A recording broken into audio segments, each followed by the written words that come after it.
Baik, terima kasih. Enak banget ya Gus ya, jawabnya sambil baca catatan tadi. Segel, kita akan buka dan kembali kami ingatkan bahwa kami akan membacakan pertanyaan satu kali, mohon didengar dengan seksama. Ini untuk calon wakil presiden nomor urut 1 Bapak Muhaimin Iskandar. Perubahan iklim ekstrim mengancam produksi pangan dan menurunkan kualitas gizi pangan. Hal ini sangat berpengaruh terhadap kualitas sumber daya manusia serta kecerdasan, imunitas, dan produktivitas. Pertanyaannya, bagaimana strategi paslon untuk menghadapi dampak perubahan iklim terhadap produksi dan kualitas gizi pangan? Waktu menjawab 2 menit, Pak Muhaimin, dimulai saat berbicara. Silakan.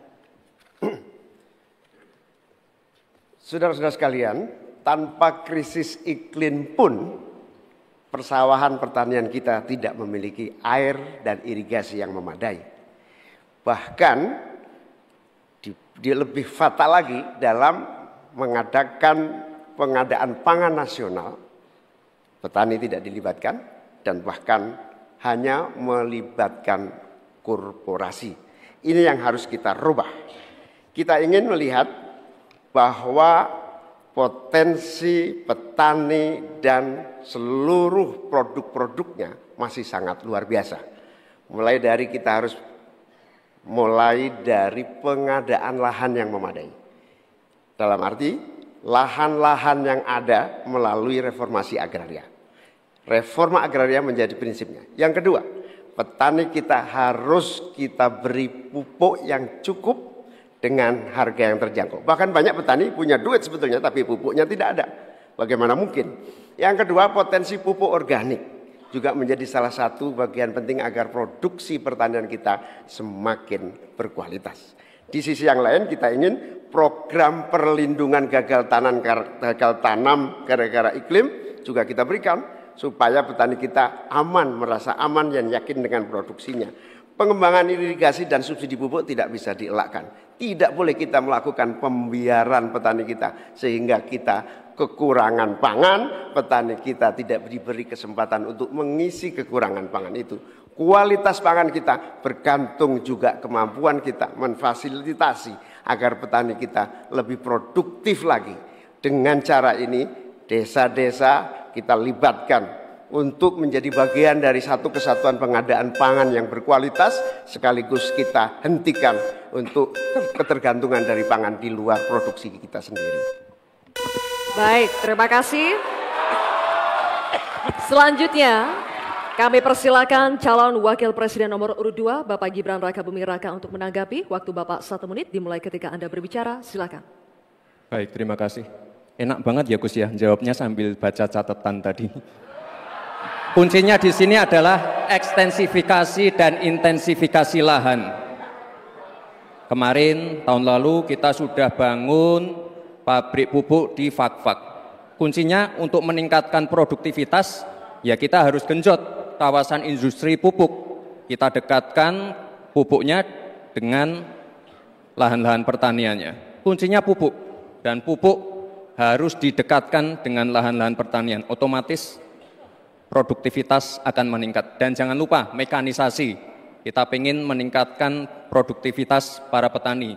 Pakai RMU, pakai combine harvester, dan juga kita melibatkan generasi muda melalui smart farming. Pakai IoT untuk melihat pH tanah, keasaman tanah, kesuburan tanah, dan juga penggunaan drone untuk penyemprotan pestisida. Terima kasih.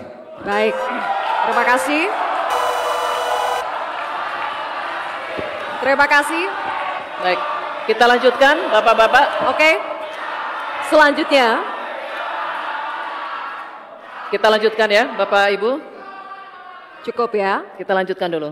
Selanjutnya giliran calon wakil presiden nomor urut 3, Bapak Mahfud MD untuk menanggapi juga. Waktunya 1 menit Bapak, dimulai ketika Anda berbicara. Silakan. Ya, kan masalahnya itu salah satu yang sering kita dengar, lahan berkurang, petani berkurang.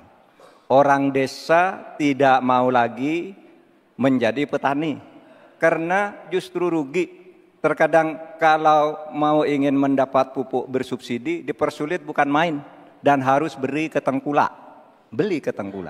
Nah, di sini problemnya sebenarnya bagaimana penegakan aturan-aturan itu.